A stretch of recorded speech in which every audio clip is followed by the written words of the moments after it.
सभी साथियों को नमस्कार। आई होप आप सभी लोग बेहतरीन होंगे और बेहतरीन तरीके से अपनी प्रिपरेशन कर रहे होंगे। आज हम इस वीडियो में 2024 में जो आपके बोर्ड एग्ज़ाम्स होने हैं उनकी दृष्टि से एक most important English question paper आपके समक्ष डिस्कस करने जा रहे हैं। टोटल मैं आपको 12 से 14 क्वेश्चन पेपर्स कराऊंगा। इनसे आपको बोर्ड एग्ज़ाम में बिल्कुल सटीक 85 प्लस नंबर्स आपको देखने को मिल जाएंगे।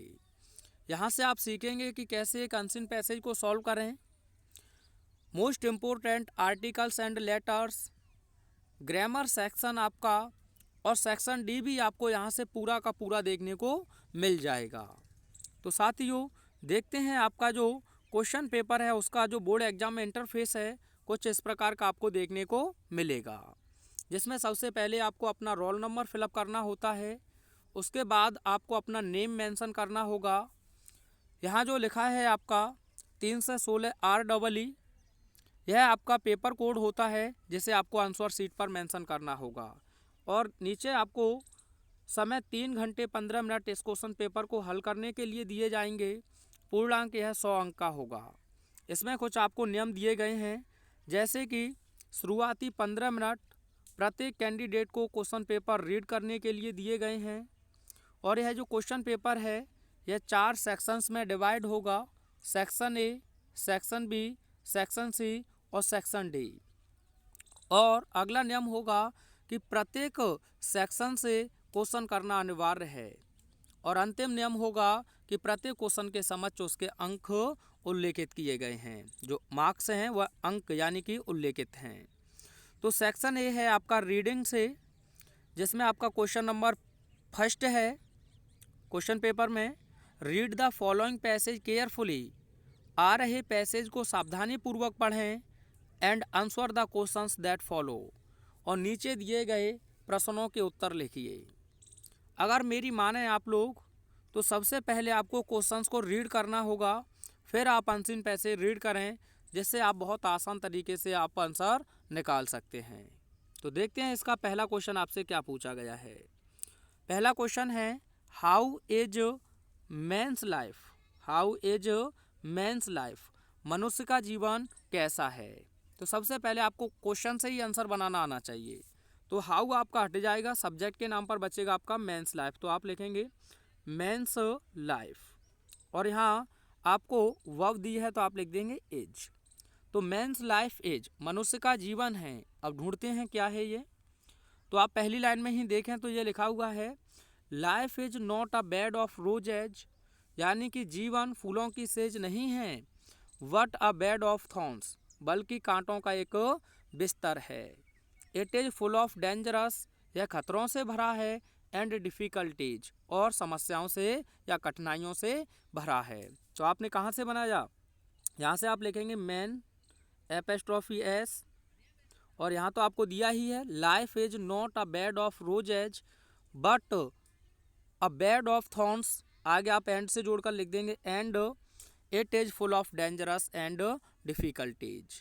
पहला क्वेश्चन आई होप अच्छे से आप बना सकते हैं।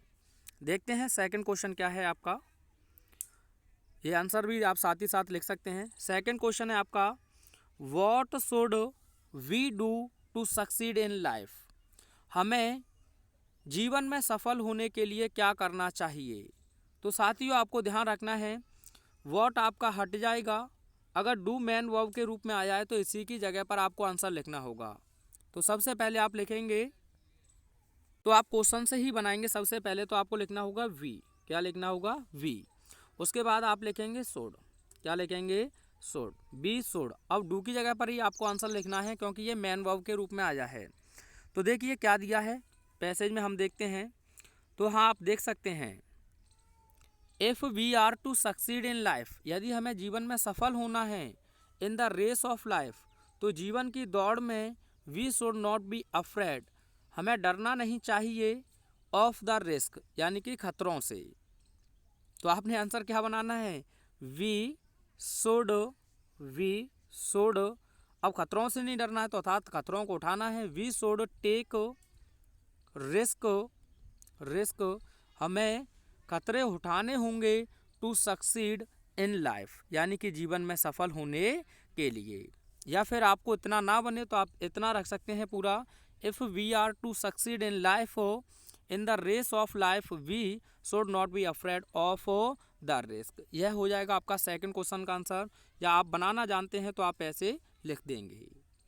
अगला क्वेश्चन है, who are frightened by petty difficulties, यानी कि छोटी मोटी कठिनाइयों से कौन भयभीत होता है। तो साथियों, जब आपका हु सब्जेक्ट के रूप में है तो आपको इसी के जगह पर आंसर अपना मेंशन करना होगा। तो देखते हैं क्या है। तो यहाँ आप देख सकते हैं, देखिए लिखा है, petty difficulties frighten a weaker heart who is not prepare to take a risk. अब कहने का मतलब है भाई, हमें तो प्लूरल लिखना है, तो हम लिखेंगे वीकर हार्ट्स। क्या लिखना होगा? वीकर हार्ट्स, क्योंकि उसने आर दिया है तो इसलिए हमें प्लूरल लेके चलना होगा। Weaker hearts who are not prepare to take a risk, और कॉमा लगा के लिख देंगे are frightened by petty difficulties, बन जाएगा आसानी से। ये देखिए, weaker hearts who are not prepared to take risk. आपको ये भी ध्यान रखना है वर्ब कैसी पूछी है उसी के अकॉर्डिंग आपको सब्जेक्ट रख के चलना है, और कॉमा लगा के लिख देंगे are frightened by petty difficulties. अगला क्वेश्चन है, what do brave hearts achieve, यानी कि बहादुर लोगों को क्या प्राप्त करते हैं। तो व्हाट हट जाएगा, डू हट जाएगा, तो आपका सब्जेक्ट हो जाएगा ब्रेव हार्ट्स। या प्लूरल है तो डू हटेगा, तो वह तो B1 ही रहेगा, तो आप लिख देंगे अचीव। ब्रेव हार्ट्स अचीव, बहादुर लोग प्राप्त करते हैं, क्या करते हैं। तो देखिए यहाँ लिखा हुआ है, ये लिखा है फेम एंड ऑनर, यानी कि ख्याति और सम्मान। तो brave hearts achieve fame and honour. और थोड़ा सा अपनी तरफ से और बढ़ाना चाहें तो लिख सकते हैं because they enjoy taking risk, नहीं तो कोई भी ज़रूरत नहीं है। आइए आगे देखते हैं। Which word in the passage is opposite of artificial. Artificial होता है मनुष्य द्वारा निर्मित कोई चीज़, जैसे कि आपने देखा हो आर्टिफिशियल कराने जाते हैं बहुत से लोग, तो इसके लिए आपको एंटोनियम्स लिखना है। अपोजिट का मतलब होता है एंटोनियम्स। तो यहाँ आप देख सकते हैं ये वर्ड लिखा हुआ है नेचुरल, यानी कि प्राकृतिक, तो यह इसका एंटोनियम्स हो जाएगा। समझ में आ रहा होगा। अगला देखिए, which word in the passage means fear. यहाँ आपको पैसेज में फियर का मतलब बताना है, यानी कि सिनोनियम्स, यानी कि पर्यायवाची। तो आपने एक वर्ड देखा था, ये लिखा हुआ है अफ्रेड। अफ्रेड माने भी क्या होता है? भयभीत, तो इसका यह सिनोनियम्स हो जाएगा। आगे आपसे पूछ रहा है, right the adjective form of miracle. Miracle माने चमत्कार होता है, तो इसका आपको एडजेक्टिव फॉर्म लिखना है, तो जो हो जाएगा मिरेकुलियस। ठीक है, यह आपका एडजेक्टिव फॉर्म हो जाएगा। अब देखते हैं सेक्शन बी, और क्वेश्चन पेपर का आपका सेकंड क्वेश्चन है, right an article one of the following topics in about 100 to 150 words. यानी कि आपको किसी एक टॉपिक पर एक आर्टिकल यानी कि लेख लिखना है जिसकी शब्द सीमा 100 से 150 शब्द होनी चाहिए, और इसके लिए आपको 10 अंक मिलेंगे। तो इसमें दो मोस्ट इम्पोर्टेंट आपके आर्टिकल्स हैं। पहला है राइजिंग प्राइसेस, यानी बढ़ती कीमतें, और दूसरा इम्पोर्टेंट है इम्पोर्टेंस ऑफ गेम्स, यानी कि खेलों का महत्व। तो देखते हैं हम दोनों का आंसर। तो राइजिंग प्राइसेस के लिए आप लिखेंगे the rapid increase in price of essential things, यानी कि आवश्यक वस्तुओं की कीमतों में तेजी से वृद्धि हैज मेड लाइफ डिफ़िकल्ट, जीवन को कठिन बना दी है, फॉर द कॉमन पीपल, यानी कि आम लोगों के। Prices of everything is increasing rapidly, यानी कि हर चीज़ की कीमतें बहुत तेज़ी से बढ़ रही हैं। Even of the essential things, यानी कि यहाँ तक कि सबसे आवश्यक वस्तुओं की कीमतें भी, लाइक गैस, जैसे कि गैस, पल्सेज, दाल, शुगर, चीनी, एडिबल ऑयल्स, यानी कि खाने योग्य तेल, फूड ग्रेन्स, यानी कि जो भोजन के अनाज हैं, पेट्रोल, डीजल, ETC। आगे आप लिखेंगे पैराग्राफ चेंज करके, this is making it very difficult for the people of middle class and lower middle class to make ends meets, यानी कि इसने जो कॉमन लोग हैं और जो लोअर क्लास के लोग हैं उनके दोनों शाम के भोजन को बनाने के लिए उनके जीवन को कठिन बना दिया है। When the total demand is greater than total supply of goods and service, जब टोटल डिमांड यानी कि संपूर्ण जो डिमांड है वह गुड्स वस्तुएं और जो सर्विसेज हैं उनकी टोटल सप्लाई की अपेक्षा अधिक ज़्यादा हैं। It causes price to rise whenever what, यानी कि इसकी जो कीमतें हैं उसका कारण बढ़ने का जो कुछ भी हो और क्या है उसके लिए आप लिखेंगे आगे however what causes the demand to increase, यानी कि हालांकि इनके जो बढ़ने की कीमतों के बढ़ने की जो मांग है उसका कारण है इंक्रीजिंग पॉपुलेशन, यानी कि बढ़ती हुई जनसंख्या इज रेस्पॉन्सिबल उत्तरदायी है फॉर एक्सीडिंग डिमांड, यानी कि विस्तृत मांग के लिए। लेस और slow production and natural calamities are also responsible for it, यानी कि ना के बराबर या बहुत कम और बहुत धीमा जो प्रोडक्शन है उत्पादन है और जो प्राकृतिक आपदाएं हैं वे भी इसके लिए उत्तरदायी हैं। Hoarding is also the main cause of it, जो होर्डिंग्स हैं जो जमाखोरी है वह भी इसका एक मुख्य कारण है। The hoarders stockpile goods and do not release to market for sale, जो होर्डर्स हैं जमाखोर हैं वे अपने मालों को जो वस्तुएं हैं उनको स्टॉक पाइल कर लेते हैं और इन्हें मार्केट में बिक्री के लिए रिलीज नहीं करते हैं। This leads to excess demand, यह अत्यधिक मांग को बढ़ाती है एंड प्राइस राइज और बढ़ती हुई कीमत को।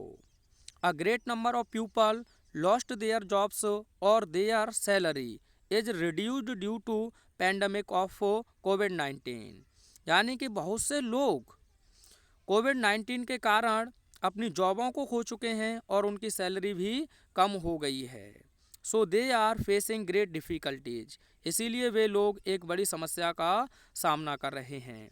आप चाहें तो इसका भी एक स्क्रीनशॉट ले सकते हैं आप, और आगे आप लिखेंगे थोड़ा सा और सजेशन के रूप में in order to solve the problem, यानी कि इस प्रॉब्लम को सॉल्व करने के लिए it should be the joint effort of the government and the public, यानी कि यह सरकार और जो जनता है उन दोनों के जॉइंट प्रयास होने चाहिए। The government must check hoardings and black marketing, यानी कि सरकार को अवश्य जमाखोरी और ब्लैक मार्केटिंग का निरीक्षण करना चाहिए। And the public must reduce unnecessary expenses, और आम जनता को अनावश्यक जो बेफिजूली खर्चे हैं उन्हें अवश्य कम करना चाहिए। आप अपनी तरफ से एक सेंटेंस और लिखेंगे वी एज अ स्टूडेंट, हम एक छात्र के रूप में can also help our parents by reducing wastage and minimising our demands. ठीक है, तो एक इम्पोर्टेंट आर्टिकल था ये। आइए अगला जो मोस्ट इम्पोर्टेंट आर्टिकल है उसका भी हम आंसर देख लेते हैं। अगला बोर्ड एग्जाम की दृष्टि से मोस्ट इम्पोर्टेंट आर्टिकल जो आपका पूछा है इम्पोर्टेंस ऑफ गेम्स। अच्छा है ये, आप चाहें तो एक स्क्रीनशॉट ले सकते हैं, बहुत ईजी शब्दों में है तो इसे मैं एक्सप्लेन नहीं करूँगा। यह आपका कंप्लीट होता है। आई होप आपने इसका एक स्क्रीनशॉट ले लिया होगा। और देखते हैं नेक्स्ट क्वेश्चन को। तो सेक्शन बी में नेक्स्ट क्वेश्चन है क्वेश्चन पेपर का third question, write a letter to the editor of a national daily. National daily के संपादक को एक पत्र लिखिए conveying your concern on growing prices of diesel and petrol, यानी कि डीजल और पेट्रोल की बढ़ती कीमतों पर अपनी चिंता को जाहिर करते हुए। तो साथियों, आप किसी भी एडिटर के लिए कौन सा भी पत्र लिखें उसके लिए मैं आपको कुछ फिक्स लाइन बताने जा रहा हूं। तो साथियों, एडिटर के लिए आप पत्र लिख रहे हैं तो सबसे पहले आपको लिखना होगा सेंडरस एड्रेस, यानी भेजने वाले का पता। जैसे मैंने लिखा है गंगा बिहार कॉलोनी और मैं आगरा का निवासी हूं तो मैंने अपना डिस्ट्रिक्ट का नाम लिख दिया है आगरा। तो गंगा बिहार कॉलोनी आगरा, यह आपका हो गया सेंडरस एड्रेस यानी भेजने वाले का पता। उसके बाद आपको डेट मेंशन करनी है तो मैंने लिखा है 2 फरवरी 2023। इसी प्रकार से आपको डेट मेंशन करनी है। उसके बाद एक लाइन का आपको स्पेस देना है और फिर लिखना है रिसीवर एड्रेस, यानी प्राप्त करने वाले का पता। तो टू एडिटर के लिए लिख रहे हैं तो आप लिख देंगे द एडिटर। सेवा में श्रीमान संपादक महोदय। यहाँ आपको न्यूज़पेपर का नाम दिया था नेशनल डेली, तो आप दा लगाकर लिख सकते हैं द नेशनल डेली। और उसके बाद यह प्रकाशित होता है न्यू दिल्ली से, तो मैंने लिख दिया न्यू दिल्ली। यहाँ तक आपको ध्यान रखना है, केवल न्यूज़पेपर का नाम ही चेंज करना होगा आपको। यहाँ तक आप अपना सेम लर्न कर सकते हैं। उसके बाद आपको ब्लैक पेन से अपने आंसर शीट पर सब्जेक्ट लिखना होगा, और सब्जेक्ट क्वेश्चन पेपर में आपको दिया था on growing prices of diesel and petrol, यानी कि डीजल और पेट्रोल की बढ़ती कीमतें। तो यहाँ आपको सब्जेक्ट ही केवल चेंज करना है, ये लाइन आपकी फिक्स रहेंगी। उसके बाद डियर सर या ऑब्लिक लगाकर मैम भी आप लिख सकते हैं। यहाँ तक केवल आपको न्यूज़पेपर का नाम और केवल सब्जेक्ट चेंज करना है। एडिटर के लिए आप ऐसे ही लिखेंगे। उसके बाद ये फिक्स लाइन रहेंगी आपकी एडिटर के लिए, through the columns of your esteemed newspaper, आपके सम्मानित अखबार के कॉलमों के माध्यम से I would like to draw the kind attention of the concerned authorities to the fact. यहाँ तक आपकी ये लाइन फिक्स रहेगी एडिटर के लिए। आपके सम्मानित अखबार के कॉलमों के माध्यम से मैं संबंधित अधिकारी गणों के ध्यान को आकर्षित करना चाहता हूँ टू द फैक्ट, इस तथ्य की ओर। फिर आपको जो सब्जेक्ट दिया है उसे आप लिख देंगे on growing prices of diesel and petrol. अब तथ्य क्या है आपका, डीजल और पेट्रोल की बढ़ती कीमतों पर। आई होप यहाँ तक आपको अच्छे से क्लियर हुआ होगा। अपनी तरफ से एक दो सेंटेंस ये बढ़ा देंगे आप, ठीक है। आप चाहें तो स्क्रीनशॉट ले लें, क्योंकि बहुत बड़ा हो जाएगा नहीं तो वीडियो। उसके बाद ये लाइंस आपकी फिर फिक्स रहेंगी एडिटर के लिए। I hope you will kindly publish my letter in your newspaper. मैं उम्मीद करता हूँ आप अपने अखबार में मेरे पत्र को प्रकाशित करेंगे। सो दैट, ताकि government may realise our difficulties, ताकि सरकार हमारी कठिनाइयों को महसूस कर सके, and take the necessary steps in the matter, और इस मामले में आवश्यक कदम उठा सके। ये लाइन भी आपकी फिक्स रहेंगी, लर्न कर लें आप जो मैंने बताया है आपको। नीचे आप लिखेंगे लाइन चेंज करके थैंकिंग यू, और उसके नीचे एक और लाइन चेंज करके आप लिखेंगे योर्स ट्रूली या योर्स सिंसियरली या योर्स फेथफुली और XYZ। आइए देखते हैं साथियों नेक्स्ट क्वेश्चन क्या है आपका। नेक्स्ट क्वेश्चन है आपका, write a letter to the principal of your college, यानी अपने कॉलेज के प्रधानाचार्य जी को एक पत्र लिखें, requesting him to arrange a football match, यानी कि एक फुटबॉल मैच अरेंज कराने के लिए। तो आइए देखते हैं इसका भी आंसर। देखिए, जो अथवा में आपसे क्वेश्चन पे पूछा है उसके लिए बहुत आसान तरीके से ये लिख सकते हैं, कोई ज़्यादा दिक्कत वाली बात नहीं है। ये हो जाएगा आपका कंप्लीट, ठीक है। तो बहुत अच्छे से आप तैयार करेंगे, आई होप। आइए देखते हैं जो नेक्स्ट आपका सेक्शन दिया है।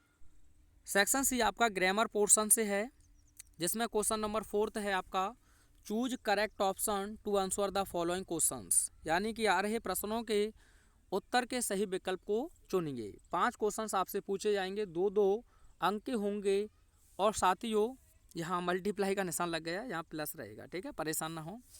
तो इसमें आपका पहला क्वेश्चन वन वर्ड सब्स्टिट्यूशन से रहेगा। गवर्नमेंट बाई वन पर्सन, यानी कि एक ही व्यक्ति का शासन, उसे क्या कहते हैं, तो एक ही का मतलब होता है ऑटो। ऑटो माने होता है सेल्फ, तो ऑटोक्रेसी यानी कि सही आंसर होगा आपका। डेमोक्रेसी होता है, आप जानते हैं हम जिस में रह रहे हैं, प्रजातंत्र एक तरीके से आप कह सकते हैं। तो government of the people, by the people, for the people, उसे डेमोक्रेसी कहते हैं, ठीक है। इन दोनों के आंसर मैं आपको अभी मेंशन कर दूंगा। आगे है आपका क्वेश्चन नंबर बी 4 के अंतर्गत, अ फूल्स पैराडाइज। तो इसका मतलब ऐसे नहीं निकलेगा आप जैसे चाह रहे हैं, इसका मतलब होगा एक तरीके से हवाई किले बनाना। तो इसके लिए आपका आंसर 3rd होगा, to live in the state of enjoyment based on false beliefs और होप्स। इम्पोर्टेंट क्वेश्चन है, पूछा भी गया है। इसके साथ ही साथ मैं आपको कुछ इंपॉर्टेंट जो वन वर्ड और होमोफॉन्स इसी वीडियो में नीचे बताऊंगा। सी क्वेश्चन है आपका, the synonym of cruel is, यानी कि आपको जो सिनोनियम है पर्यायवाची वह क्रूअल का बताना है। क्रूअल माने होता है निर्दयी, क्या होता है, निर्दयी। तो मर्सीलेस, जैसे देखा जाए मर्सी, मर्सी माने दया होता है, जैसे लेस लगा दिया यह नेगेटिव सेंस देगा, और नेगेटिव सेंस देगा तो यही इसका अपोजिट हो गया, और अपोजिट हो गया तो यही आपका आंसर हो जाएगा। सॉरी, अब मर्सी माने क्या होता, अपोजिट हो जाता, लेकिन मर्सीलेस आपका क्या हो जाएगा, सिनोनियम्स हो जाएगा। क्रूअल माने निर्दयी होता है, मर्सीलेस माने भी क्या होता है, निर्दयी। मर्सी होता तो वह एंटोनियम्स हो जाता जिसका मतलब होता दयावान। जैसे आपने एक बार पढ़ा हो सेल्फिश, सेल्फिश माने क्या होता है, स्वार्थी, लेकिन सेल्फलेस निस्वार्थी, ठीक है। काइंड माने दयालु होता है। ब्रेव माने बहादुर होता है, यह भी अच्छा वर्ड है। इसका सिनोनिम्स आपको लिखना है तो बोल्ड लिख देंगे, क्या लिख देंगे, बोल्ड। अगर इनका एंटोनियम्स लिखना है आपको ब्रेव या बोल्ड का, तो कावर्ड लिख देंगे, आने के चांसेस रहेंगे ये जो एक्स्ट्रा चीज़ें हैं। पिटीफुल माने होता है दयालु, ठीक है। तो यहाँ आपका क्रूअल का वो सिनोनिम्स क्या हुआ, मर्सीलेस, तो ऑप्शन नंबर फर्स्ट हो जाएगा। डी क्वेश्चन है, Mohan is more taller than Ram, यानी कि मोहन राम से अधिक लंबा है। Which word in the sentence is an error, यानी कि वाक्य में कौन से शब्द में एक गलती है, देन में गलती है, इज में गलती है, टॉलर में गलती है, या मोर में गलती है। तो साथियों, जिन एडजेक्टिव में एक ही सिलेबल होता है तो कंपैरेटिव बनाने के लिए आप ER सुफिक्स करते हैं और सुपरलेटिव बनाने के लिए EST सुफिक्स करते हैं। इनसे पहले आपको ना तो मोर लगाने की आवश्यकता है ना मोस्ट लगाने की आवश्यकता है। तो आपका जो देखा जाए टॉल एक ही सिलेबल है, इसे तोड़कर नहीं पढ़ सकते हैं, तो ER से बनेगा, तो इससे पहले मोर लगाने की कोई भी आवश्यकता नहीं है। तो फोर्थ पार्ट आपका सही होगा, क्योंकि उसने गलत पूछा है, और गलत क्या है, मोर, और गलत ही हमारा सही आंसर है। जैसे आपके सामने मैं रिच लिख दूं तो इसका कंपैरेटिव रिचर हो जाएगा, आप मोर रिचर लिखेंगे तो यह गलत हो जाएगा, ठीक है। आइए अगला क्वेश्चन देखिए, the antonym of optimistic is, optimistic का आपको एंटोनियम्स बताना है, यानी कि विलोम शब्द। पहले मैं विलोम शब्द से पहले इसका वन वर्ड आपको बताना चाहूँगा। ऑप्टिमिस्ट आपसे बहुत पूछा जाता है, तो इसके लिए आप लिखते हैं a person who seize the bright side of a thing, एक ऐसा व्यक्ति जो किसी वस्तु को आशा की दृष्टि से देखता है, उसे आप ऑप्टिमिस्ट कहते हैं। और जिसके अपोजिट वन वर्ड आपसे पूछा गया है कि a person who seize the dark side of a thing, उसे कहते हैं पैसिमिस्ट। क्या कहते हैं, पैसिमिस्ट। तो इसका एंटोनियम्स हो जाएगा पैसिमिस्ट। ये वर्ड आपके वैसे ही बनाए गए हैं, इनका कोई मतलब नहीं है। होपलेसनेस मानो होता है बिल्कुल से होपलेसनेस हो, तो आपका आंसर क्या सही होगा, थर्ड सही होगा। अगला क्वेश्चन देखिए, question number 5, change any one of the following to indirect speech, यानी कि आ रही वाक्यों में से किसी एक को इनडायरेक्ट स्पीच में आपको बदलना है। तो पहला क्वेश्चन है, माई मदर सैड मैन इज मॉर्टल, तो यह यूनिवर्सल ट्रूथ है साथियों। यूनिवर्सल ट्रूथ में आपको कुछ नहीं करना है, कॉमा इन्वर्टेड कॉमा हटाने और दैट लगा के जोड़ देंगे। My mother said that man is mortal, M small हो जाएगा। अगर सेड टू होता तो केवल टोल्ड लिख देते। जैसे आपने सुना हो honesty is the best policy, एक कहावत है, लव इज ब्लाइंड एक कहावत है, तो इनमें भी आपको चेंज नहीं करना है। एक और आपसे बहुत पूछा गया है, जैसे कि मैं कह दूं we are all sinners, we are all sinners, ये भी आपसे बहुत पूछा जाता है, तो आपको ध्यान रखना है, इसमें भी आप दैट लगाकर जोड़ देंगे, यह भी अच्छा क्वेश्चन है, ठीक है। आगे देखिए, दीना सेड टू मी, दीना ने मुझसे कहा आई एम योर फ्रेंड, मैं आपका मित्र हूँ, तो यह भी असर्टिव है, तो आपको सेड या सेड टू को तो टोल्ड में बदल देना है। यहाँ आप कॉमा इन्वर्टेड कॉमा हटाएंगे तो दैट लगा देंगे। आई को दीना से चेंज करेंगे, देखिए जेंडर क्लियर नहीं है तो मैं यहाँ ही मान लेता हूँ, ठीक है। और एम का हो जाएगा वॉच, और योर को मी से चेंज करेंगे तो हो जाएगा माई फ्रेंड, ठीक है। Dina told me that he was my friend, ठीक है, यह आंसर हो जाएगा आपका। यहाँ आपका दिया है सिंथेसिस से किसी एक को आपको निर्देश के अनुसार कंबाइन करना है। तो पहला क्वेश्चन है, ओविंग टू हिज इलनेस, अपनी बीमारी के कारण he could not go to school, वह विद्यालय ना जा सका। कॉम्प्लेक्स सेंटेंस में इसे परिवर्तित करना है। तो साथियों, अगर आपका सिंपल सेंटेंस ओविंग टू से, बिकॉज ऑफ से, या फिर मैं बात करूं ऑन अकाउंट ऑफ से या ड्यू टू से स्टार्ट हुआ है, तो कॉम्प्लेक्स बनाने के लिए सबसे पहले जो दूसरा क्लॉज दिया है उसे पूरा लिख दें। तो यहाँ आप लिख देंगे एच कैपिटल करके, he could not go to school. अब बिकॉज से आपको जोड़ना होगा, वह विद्यालय ना जा सका क्योंकि, आगे आप लिख देंगे ही वॉज इल, क्योंकि वह बीमार था। इलनेस एनी डबल एस लगाकर नाउन बनाया गया है तो इल ही रहेगा, ठीक है। तो he could not go to school, वह विद्यालय ना जा सका, बिकॉज क्योंकि ही वॉज इल, वह बीमार था। अगर ऐसे आपको कंपाउंड बनाना होता तो बस आप बिकॉज की जगह पर फॉर लिख देते, क्योंकि फॉर का मतलब क्योंकि होता है, यहाँ आपको कन्फ्यूजन होती है। अगर फॉर लगा देंगे तो कंपाउंड हो जाएगा और बिकॉज लगा देंगे तो कॉम्प्लेक्स हो जाएगा।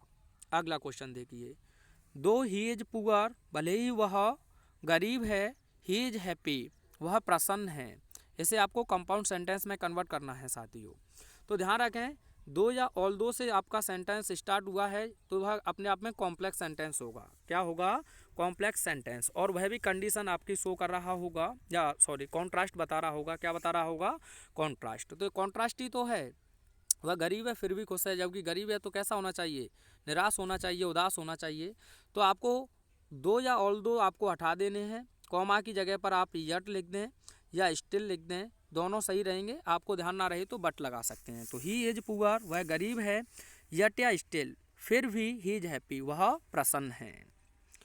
अगला क्वेश्चन देखिए, यह ट्रांसफॉर्मेशन से है, किसी एक को आपको ट्रांसफॉर्म करना है। तो पहला क्वेश्चन है he could read the English book, वह अंग्रेजी किताब पढ़ सका। पैसे वॉइस में बदलना है। तो आपको एक छोटी सी जानकारी रखनी है, आपकी मॉडल्स कैन हो गई, कुड हो गई, मे हो गई, माइट हो गई, शुड हो गई और टू हो गई। ये जहाँ लिखी हुई हैं वहीं लिखी रहेंगी, बस थर्ड फॉर्म से पहले आपको बी का यूज करना है साथियों। तो ये असर्टिव सेंटेंस है, सबसे पहले आप लिखेंगे the English book, T capital हो जाएगी। जहाँ कुड लिखा है वहीं लिख देंगे, क्योंकि वहाँ सब्जेक्ट के बाद लिखा है, तो यहाँ आपका ऑब्जेक्ट जो सब्जेक्ट बना है पैसे में उसके बाद लिख जाएगा। तो the English book could, third form से पहले आप लगा देंगे बी, उसके बाद थर्ड फॉर्म यही रहेगा आपका, तो लिख देंगे रेड, आगे लिख देंगे वाई हिम। तो पैसे बनेगा the English book could be red by him. अगला देखिए, Mumbai is the best city in India, यानी कि मुंबई भारत में सबसे अच्छा शहर है। कंपैरेटिव डिग्री बनाना है आपको। सुपरलेटिव में देखें तो आपका सिंगुलर काउंटेबल नाउन है, तो आपको देन के बाद एनी अदर लगाना होगा। तो सबसे पहले आप लिखेंगे मुंबई इज, अब बेस्ट का कंपैरेटिव बनाना होगा तो बेटर हो जाएगा। अब बेटर का आप मुझे एंटोनियम्स बताएंगे, 2023 के 2 सेट्स में पूछा है। उसके बाद आप तुरंत लिखेंगे देन। अब सिंगुलर काउंटेबल नाउन है तो आपको लिखना होगा एनी अदर। क्या लिखना होगा? Any other. अगर प्लूरल काउंटेबल नाउन होता तो आप लिख देते मैनी अदर। आगे आप जोड़ देंगे सिटी इन इंडिया। तो आपका आंसर बनके तैयार हुआ, Mumbai is better than any other city in India. Better का एंटोनियम्स बताइए साथियों। अगला क्वेश्चन है correct any one of the following sentences, किसी एक को आपको करेक्ट करना है। तो पहला क्वेश्चन है his hairs are black. Hair साथियों जब एक समूह के रूप में हो तो अनकाउंटेबल होते हैं, और अनकाउंटेबल में आप एस या यस नहीं लगा सकते। जैसे इन्फॉर्म हो गया आपका, तो इससे आप बनाते हैं इन्फॉर्मेशन। का बनाते हैं? इन्फॉर्मेशन। आप इन्फॉर्मेशंस नहीं लिख सकते, बहुत पूछा जाता है। तो इसी प्रकार से हेयर्स नहीं रहेगा, तो हेयर हुआ तो अनकाउंटेबल हुआ, अनकाउंटेबल के साथ सिंगुलर हेल्पिंग वर्ब का यूज करेंगे तो एज हो जाएगा। His hair is black.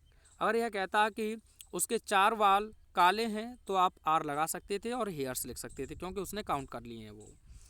अगला क्वेश्चन है mathematic is a tough subject. तो साथियों यहाँ स्पेलिंग संबंधी एरर है, तो आपको लिखना होगा मैथमेटिक्स।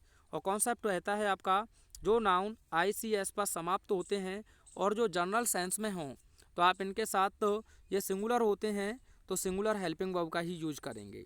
लेकिन आपको दे सकता था वो mathematics are are tough subject, तो आर नहीं रहेगा, ICS देकर भ्रमित ना हो, केवल एज रहेगा। ठीक है, ऐसे फिजिक्स कह दे, physics is an interesting subject रहेगा, वो आपको दे सकता है फिजिक्स आर। ठीक है, पॉलिटिक्स हो गया, इकोनॉमिक्स हो गया, सिविक्स हो गया, जिम्नास्टिक्स हो गया, ठीक है, बिलियर्ड्स हो गया, तो ये सब सिंगुलर होते हैं। आगे आपसे कह रहा है कि जो होमोफॉन्स हैं इन्हें अपने सेंटेंस में मीनिंग क्लियर करते हुए यूज करना है। अल्टर और अल्टर, अल्टर माने बेदी होती है, नाउन फॉर्म है अपने आप में। अल्टर माने बदलना होता है, तो ये वर्ब है। तो देखिए दो सेंटेंस इंपॉर्टेंट वर्ड हैं दोनों। Bhagat Singh sacrificed his life at the altar of motherland, यानी भगत सिंह ने मातृभूमि की बेदी पर अपना जीवन न्यूछावर कर दिया। ठीक है, और दूसरे के लिए आप लिखेंगे you should alter your way of speaking, आपको बोलने का अपना तरीका या लहजा बदलना चाहिए। ये भी दोनों इम्पोर्टेंट वर्ड हैं आपके। बर्थ माने जन्म होता है और बर्थ माने होता है सीट, यानी कि जहाज में या फिर ट्रेन में बैठने का स्थान। तो आप लिखेंगे what is your date of birth, आपकी जन्म तिथि क्या है। और he reserved a first class berth in the Punjab Mail, यानी कि उसने पंजाब मेल में प्रथम श्रेणी की क्लास जो बर्थ थी, सीट थी, वह रिजर्व की। स्क्रीनशॉट ले सकते हैं। आगे क्वेश्चन नंबर 6 आपको ट्रांसलेशन से देखने को मिलेगा, जो 5 अंक का होगा। तो आप ऐसे सेंटेंस को यूट्यूब पर सर्च करते हैं, नव युवक अपने देश की सेवा करने हेतु अति उत्साहित दिखाई देते हैं, तो हमारा वीडियो आपको देखने को मिल जाएगा। अब स्टार्ट होता है आपका सेक्शन डी, जो इम्पोर्टेंट क्वेश्चंस का कलेक्शन है। यहाँ क्वेश्चन नंबर 7 में आपसे कह रहा है answer the following questions in about 40 words. आपको लगभग 40 शब्द के अंतर्गत आ रहे प्रश्नों के उत्तर लिखने हैं। इसमें पहला क्वेश्चन है what happened to the rat trap seller in the woods. जंगल में चूहेदानी विक्रेता के साथ क्या घटित हुआ। तो देखते हैं इसका आंसर। इसका आंसर आप लिखेंगे the rat trap seller lost his way in the woods, यानी कि चूहेदानी विक्रेता जंगल में अपना रास्ता खो दिया। फाइनली अंत में he saw no way out, उसे बाहर आने का कोई भी रास्ता नहीं दिखा। And sank down on the ground tired to death, और मृत प्राय होकर वह जमीन पर ही संक बैठ गया। वैसे होता है संक माने डूबना, तो सैंक माने डूब गया। ही थॉट, उसने सोचा, that his last moment had come, उसने सोचा कि उसका जो अंतिम समय है वह आ चुका है। आइए इसके बाद जो नेक्स्ट क्वेश्चन आपसे पूछा है वह है आपका why did Gandhi chide the lawyers. Gandhi ji ने वकीलों को क्यों डांटा। तो इसके लिए आप आंसर लिखेंगे Gandhi ji chided the lawyers for collecting big fee from the sharecroppers. Gandhi ji ने बटाईदारों से बड़ी फीस लेने के लिए वकीलों को डांटा। The lawyers of Muzaffarpur were charging high fees from the poor share croppers, और जो मुजफ्फरपुर के वकील थे वे गरीब बटाईदारों से एक बड़ी फीस वसूल रहे थे। Who were actually unable to maintain their livelihood, और वे शेयर क्रॉपर अपनी जीविका संभालने में भी वास्तव में असमर्थ थे। आप चाहें तो स्क्रीनशॉट ले सकते हैं और देखते हैं नेक्स्ट क्वेश्चन। उसके बाद अगला क्वेश्चन है आपका why did the peddler consider the world as a rat trap, यानी कि चूहेदानी विक्रेता ने चूहेदानी को एक संसार के रूप में क्यों विचार किया। तो साथियों जो आपको एक क्वेश्चन में से दोनों में से कोई एक ही करना है और बी में से भी कोई एक ही करना है। तो दूसरा क्वेश्चन इसमें पूछा है why did the instructor do to train Douglas, यानी प्रशिक्षक ने डगलस को प्रशिक्षित करने के लिए क्या किया। दोनों ही इंपॉर्टेंट क्वेश्चन हैं। तो आप इसका आंसर लिखेंगे the peddler considered the world as a rat trap, यानी कि फेरी वाले ने संसार को एक चूहेदानी के रूप में सोचा। बिकॉज, क्योंकि he was never treated kindly by the world, क्योंकि उसे संसार के द्वारा कभी भी दयालुतापूर्वक व्यवहार नहीं किया गया था। इम्पोर्टेंट क्वेश्चन था आपका। अगला क्वेश्चन है आपका what did the instructor do to train Douglas. तो मोस्ट इम्पोर्टेंट आप कह सकते हैं। तो आप चाहें तो इसका एक स्क्रीनशॉट ले सकते हैं और देखते हैं नेक्स्ट क्वेश्चन जो आपका पूछा है। क्वेश्चन नंबर 8 आपसे पूछा है answer any one of the following questions in about 80 words, यानी कि जो प्रश्न आपसे पूछे गए हैं उनमें से किसी एक का आंसर आपको लगभग 80 शब्द में लिखना है। इसके लिए आपको 7 अंक दिए जाएंगे। तो इसमें आपका पहला क्वेश्चन है what was the scene inside the class when Franz reached to the school, यानी कि क्लास के अंदर का दृश्य क्या था जब फ्रेंच विद्यालय पहुंचा। और अगला क्वेश्चन है what conditions compelled Saheb to wander in the streets of Delhi for rag picking, यानी कि साहेब को दिल्ली की गलियों में कूड़ा करकट बीनने के लिए भटकने के लिए किसने मजबूर किया। तो आइए देखते हैं दोनों क्वेश्चंस के आंसर। पहले क्वेश्चन का आंसर बहुत आसान शब्दों में आप इतना लिख सकते हैं और इसके बाद थोड़ा सा और है, स्क्रीनशॉट ले लें चाहें तो, ये रहा, ठीक है। उसके बाद आपका जो क्वेश्चन है अगला, उसके लिए आप थोड़ा सा इतना स्क्रीनशॉट लें पहले और थोड़ा सा और बचा है, ये आपका कंप्लीट होता है। आइए उसके बाद देखते हैं नेक्स्ट क्वेश्चन आपका। इसके बाद जो क्वेश्चन नंबर आपका 9 पूछा है read the following extract carefully and answer the questions that follow, यानी कि आपको जो एक्सट्रैक्ट जो लाइंस दिए हैं उन्हें सावधानी पूर्वक पढ़ना है और नीचे दिए गए प्रश्नों के आपको उत्तर लिखने हैं। तो 3 क्वेश्चंस आपसे पूछे जाएंगे और 2-2 अंक के होंगे, तो टोटल 6 के हैं। अ थिंग ऑफ ब्यूटी का मोस्ट इंपॉर्टेंट स्टैंजा है ये। इसमें पहला क्वेश्चन है how does a thing of beauty make a lasting impression, यानी कि सुंदरता की एक वस्तु कैसे हमेशा एक चिन्ह या इम्प्रेशन बना सकती है।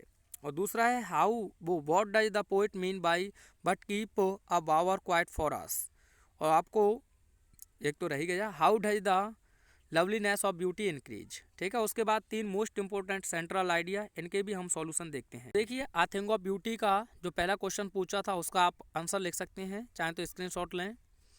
और यह रहे आपके सेकंड और थर्ड क्वेश्चन के आंसर।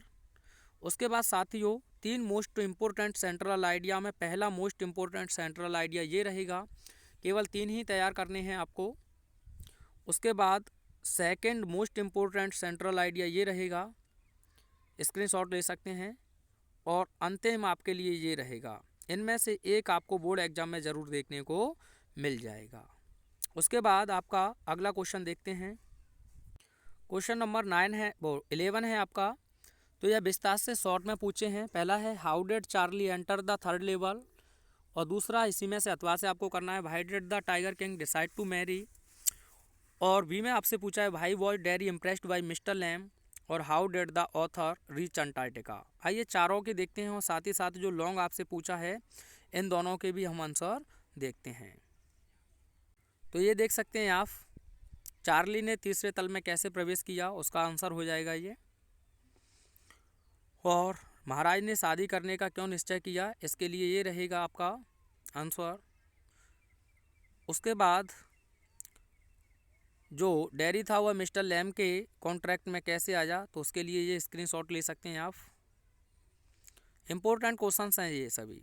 और ये रहा आपका अंतिम जो पूछा था कि अंटार्कटिका पहुंचने पर पोइट ने कैसा महसूस किया। उसके बाद लॉन्ग में आपसे पूछा था कि टाइगर किंग कौन थे और उन्होंने इस नाम को कैसे प्राप्त किया।